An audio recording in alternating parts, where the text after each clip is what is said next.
Ce très beau chant qui précède la lecture de la parole de Dieu. Asseyez-vous. La lecture de ce matin se fera dans l'Évangile selon Marc, le chapitre 11, le verset 13. Apercevant de loin un figuier qui avait des feuilles, il alla voir s'il y trouverait quelque chose. Et s'en étant approché, il ne trouva que des feuilles, car ce n'était pas la saison des figues. Amen. Bien, merci beaucoup Zoran pour tes paroles de bienveillance et de bienvenue aussi, pour ces quelques souvenirs que nous gardons en commun. Et c'est vrai que c'est toujours bon de retrouver des frères et sœurs, des visages connus. Je dois dire que s'il y en a peut-être quelques-uns qui m'ont échappé, d'autres, je m'en souviens quand même bien.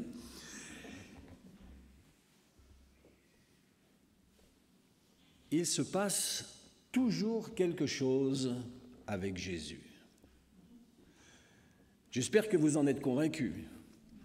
Du moins, j'espère qu'à la fin de cette prédication, eh bien, vous en serez doublement convaincus. Oui, il se passe toujours quelque chose dans votre vie où il peut se passer quelque chose lorsque vous êtes avec Jésus.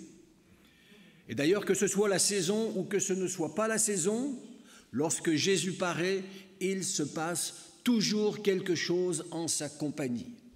Et dans ce chapitre 11 de l'Évangile de Marc, je vais vous inviter à me suivre pendant 3 jours. Ce n'est pas, je dirais, normal ou normalement présenté que nous avons comme cela une chronologie de la vie de Jésus qui s'enchaîne durant 3 journées. Et je crois que ces 3 journées que les disciples ont passées avec Jésus ont permis pour eux de découvrir qu'effectivement, avec Jésus, il se passe toujours quelque chose dans votre vie.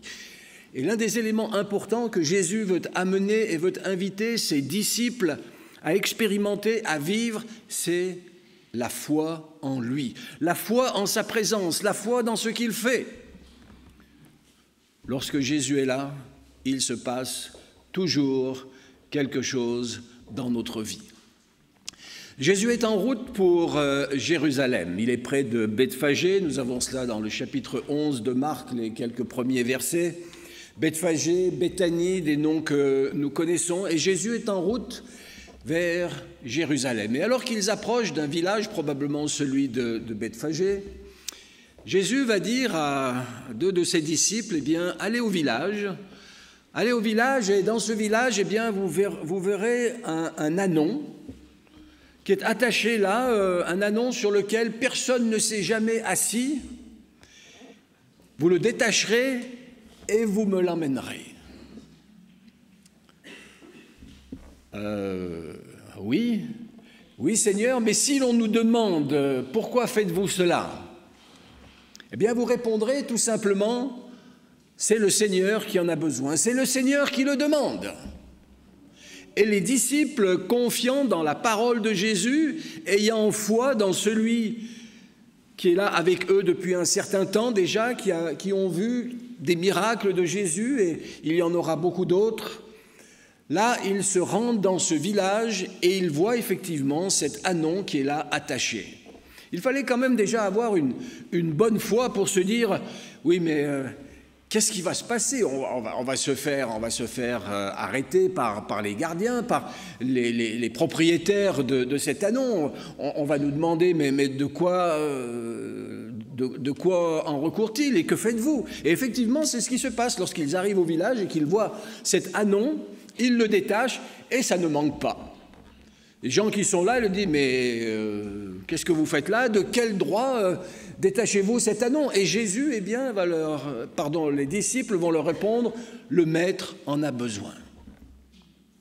Il se passe toujours quelque chose lorsque Jésus est là. Et ils vont donc prendre cet ânon, ils vont le conduire à Jésus. Jésus, eh bien, se rendra à Jérusalem assis sur cet ânon. Et pour les disciples, et probablement pour beaucoup d'autres personnes, les uns et les autres se chuchotaient à l'oreille, certainement, voilà, c'est le Messie, certainement c'est le Messie qui est attendu, certainement c'est la délivrance d'Israël. Et il va y avoir des chants, des Alléluia, Hosanna, Hosanna au fils de David, et vraiment c'est la liesse, les gens sont heureux. Parce que lorsque Jésus est présent, il se passe toujours quelque chose. Et en ce jour particulier, alors que Jésus se rend à Jérusalem, eh bien, les gens commencent à sentir une certaine émulation, une certaine excitation. Il va se passer quelque chose.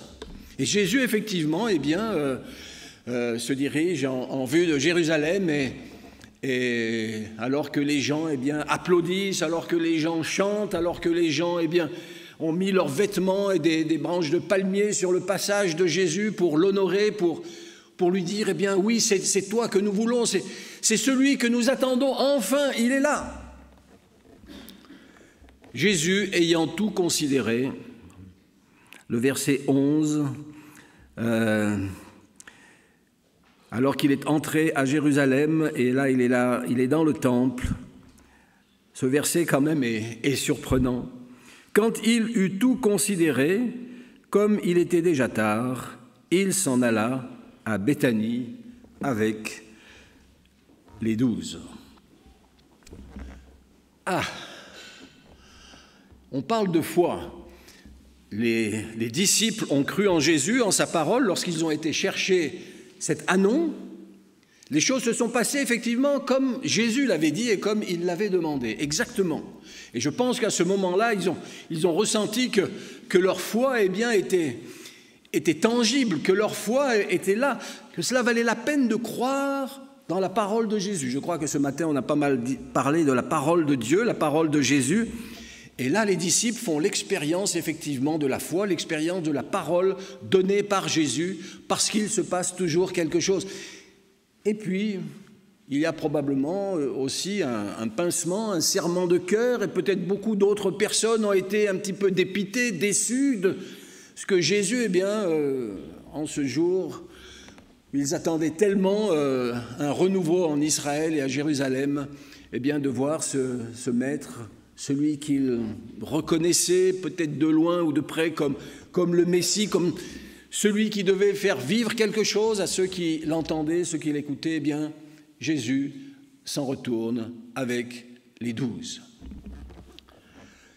La foi est quelque chose de fragile, la foi est quelque chose de particulier. La foi nous permet d'accueillir, d'accepter des choses qui ne vont pas exactement dans le sens dans lequel nous croyons ou nous espérons. C'est vrai que lorsque nous prions pour un miracle, lorsque nous prions pour une guérison, lorsque nous prions pour une personne, pour que les choses aillent mieux, lorsque les choses vont bien, eh bien effectivement, nous louons le Seigneur. Mais lorsque la réponse n'est pas là, lorsque la réponse ne vient pas, alors nous avons encore plus besoin de la foi afin d'accueillir, malgré tout, la parole de Dieu et les encouragements du Seigneur, la présence du Seigneur dans nos vies, même lorsque les choses ne se déroulent pas exactement comme nous le souhaiterions. Et je crois que c'est ça, en partie en tout cas, l'expérience de la foi, c'est d'être capable d'accueillir dans notre vie des aspects de la vie qui ne se déroulent pas comme nous le voulons, comme nous le souhaitons, mais laisser tout cela dans les mains de Dieu et conserver la foi et continuer de marcher par la foi. Premier jour. Verset 12. Le lendemain, deuxième jour. Donc nous sommes au deuxième jour de ce parcours des disciples avec Jésus. Jésus était rentré dans le temple, il avait regardé, il était reparti, et là, le lendemain, après qu'ils furent sortis de Béthanie, Jésus eut faim, et apercevant de loin, c'est le texte que notre sœur nous a lu tout à l'heure, apercevant de loin un figuier qui avait des feuilles, il alla voir s'il trouvait quelque chose, et s'en étant approché, il ne trouva que des feuilles, car ce n'était pas la saison des figues. Là aussi, nous avons, je pense, une expérience à vivre concernant la foi. Là encore, nous espérons quelque chose, parce qu'il se passe toujours quelque chose lorsque Jésus est là. Et nous pourrions dire qu'avec Jésus, c'est toujours la saison. Et je pense que ce texte est extraordinaire, parce que Jésus va là aussi titiller la foi des disciples. On va comprendre pourquoi aussi en rapport avec le récit du temple, ce qui s'est passé dans le temple. Mais Jésus est là encore une fois pour stimuler la foi de ses disciples. Il leur demande de voir, de visualiser quelque chose qui en fait n'est pas ou ne peut pas être. Puisque ce n'est pas la saison des figues, comment peut-on demander à un figuier de produire des figues alors que ce n'est pas la saison?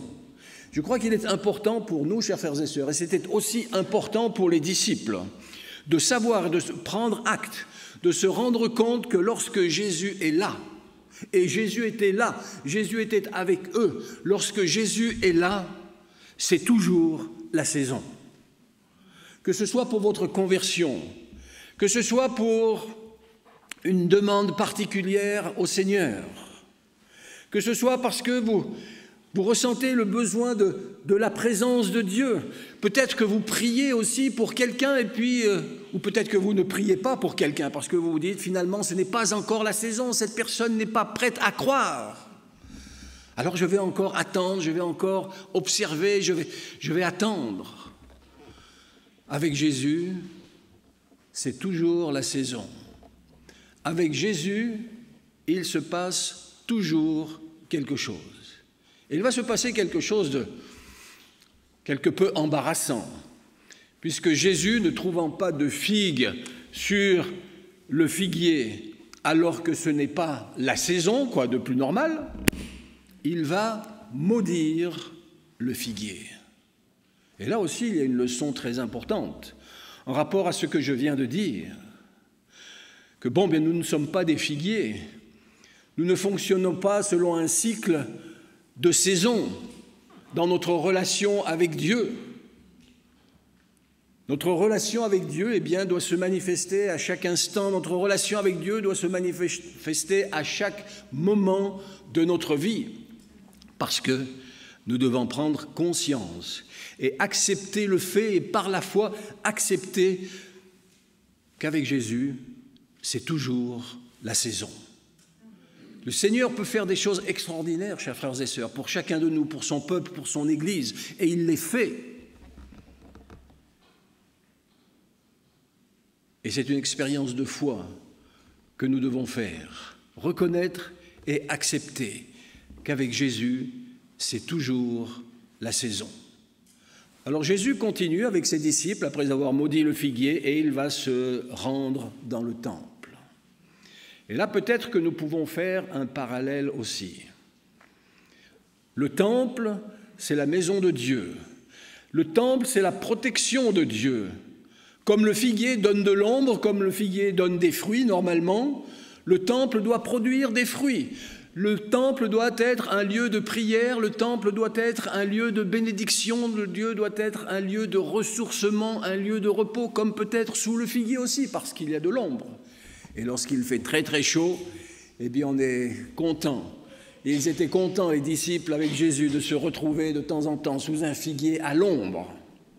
Et s'il y avait des fruits, c'était encore mieux. Mais la notion du temple était là aussi importante, vitale. Le temple, c'est le lieu où l'on va parler de la foi. Le temple, c'est le lieu où l'on va faire des expériences de foi avec Dieu. Le temple, c'était la vie du peuple d'Israël.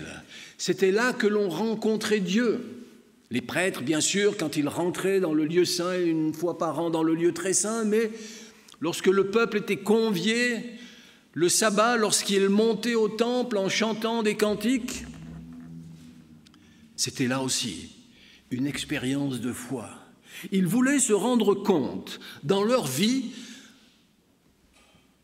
qu'en découvrant la présence de Dieu dans leur existence, et pour ceux qui étaient prêts à accepter la messianité de Jésus, d'accepter qu'en la présence de Jésus, il pouvait se passer quelque chose dans leur vie. Et ils étaient nombreux, ceux qui montaient au temple pour recevoir les bénédictions de Dieu.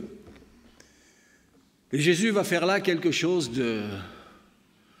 d'inimaginable, d'incroyable. Il regarde et il va être très contrarié par ce qu'il voit.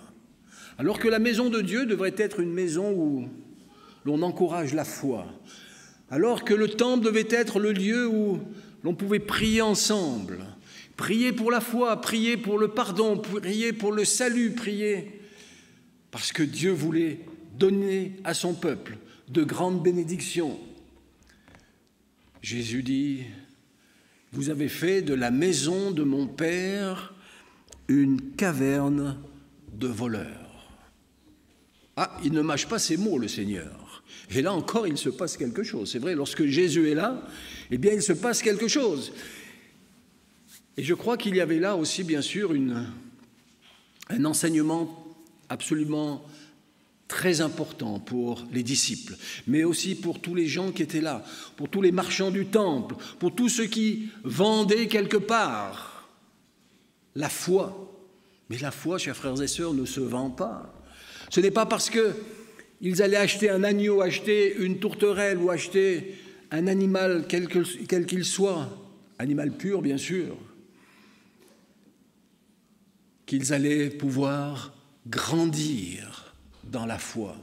D'ailleurs, je me demande si la foi peut être augmentée. Vous vous souviendrez que quelques disciples demandaient à Jésus: Maître, Jésus, augmente-nous la foi.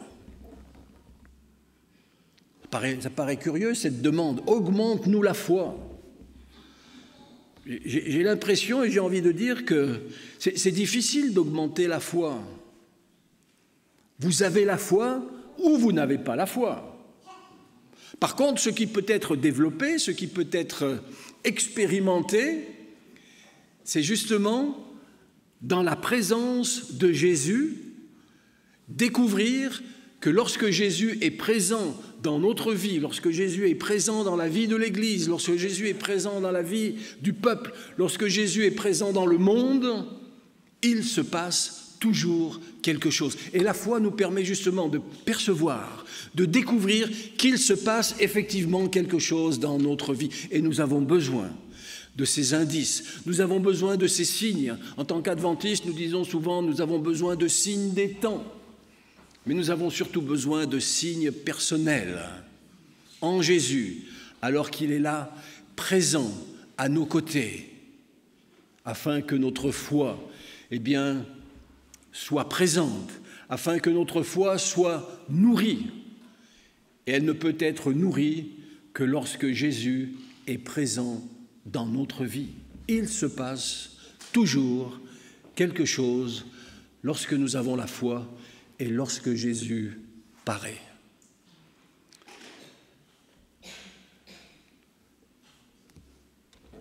Troisième jour, verset 20.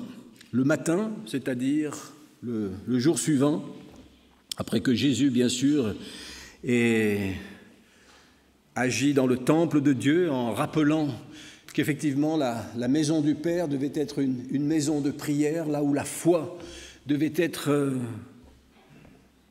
présentée, là où l'on devait inviter les gens à croire, afin de recevoir les bienfaits du Seigneur. Le matin donc du jour suivant, en passant, nous dit le texte, le verset 20, le matin en passant, les disciples virent le figuier séché jusqu'aux racines. Alors bien sûr, ils se souviennent, ils disent, Rabbi, regarde le figuier que tu as maudit a séché. Je crois que le figuier qui sèche était aussi une image du temple ou de la vie de chaque personne qui se veut être aussi le temple du Seigneur, le temple du Saint-Esprit. Il y avait là une mise en garde de la part de Jésus. Oui, le figuier a séché, comme le temple peut sécher lorsqu'il se transforme en caverne de voleurs et non plus en maison de prière. Et puis pour chacun des croyants, chacun dans votre vie, dans notre vie, nous devons être sensibles, nous devons être ouverts, nous devons être réceptifs à la foi que le Seigneur nous a donnée, puisque la foi, eh bien, nous le répétons, est un don que Dieu donne.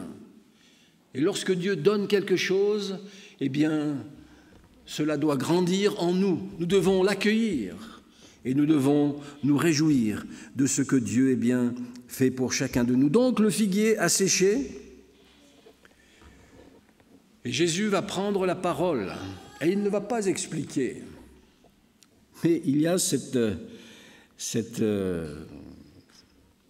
parole, cette déclaration de Jésus au verset 22, « Ayez foi en Dieu ». Voilà la réponse de Jésus, une réponse toute simple, alors qu'ils viennent de vivre là 3 jours avec Jésus.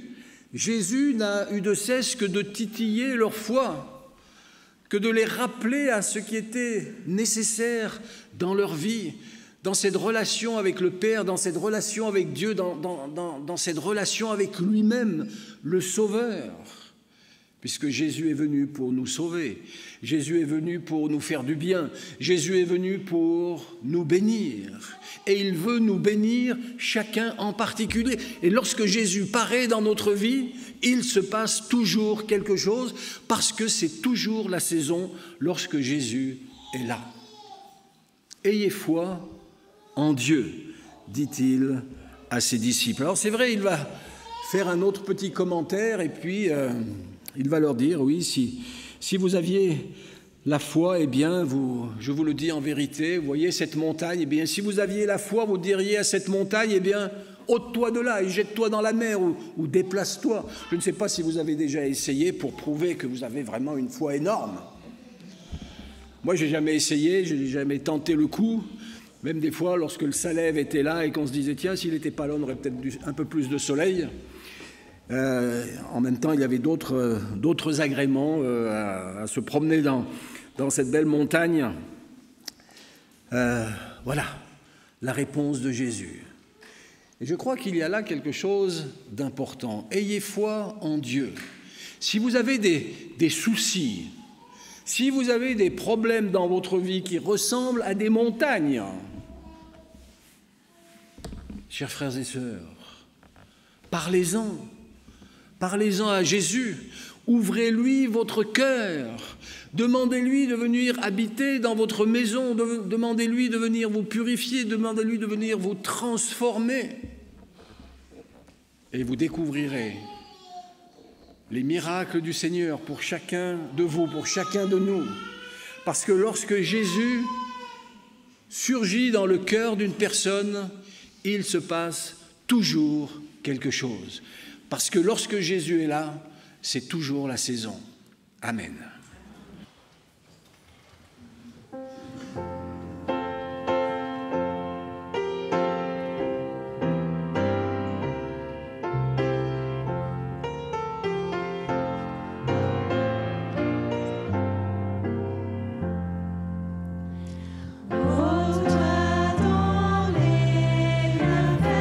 Ne tarisse jamais, ô Dieu de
Prions. Oui, notre Dieu, tu es celui qui nous aime, tu es celui qui nous accueille ce matin d'une manière particulière en ce jour de sabbat, mais tu le fais tous les jours de notre vie parce que tu nous vois à chaque instant. Et Seigneur, tu souhaites aussi que nous puissions t'accueillir, te laisser venir dans notre cœur. Lorsque tu frappes à la porte, tu souhaites entrer, Seigneur, car tu souhaites souper avec nous. Tu souhaites nous faire du bien et tu souhaites nous permettre de découvrir qu'avec toi, Seigneur, lorsque tu es présent, il se passe toujours quelque chose et qu'il n'y a pas de saison particulière que nous pourrions choisir ou des saisons qui soient préférables à une autre. Non, à chaque instant, c'est toujours la saison, car lorsque tu es là, Seigneur, dans notre vie, dans nos cœurs, eh bien, tu nous accueilles et tu nous demandes de vivre avec toi. Surtout, tu nous demandes de croire en toi. Oh oui, à qui irions-nous, Seigneur, si nous n'avions pas la foi? Alors merci de nous accueillir aujourd'hui encore. Merci de nous bénir aussi dans nos familles, avec nos enfants, les petits et les grands, Seigneur. Que ta grâce, ta bienveillance soit sur chacun, car pour chacun, tu veux que ce soit la saison. Alors que la paix et la charité, avec la foi, soient données aux frères de la part de Dieu le Père et du Seigneur Jésus-Christ. Que la grâce soit avec tous ceux qui aiment notre Seigneur Jésus-Christ d'un amour inaltérable. Allons en paix. Amen.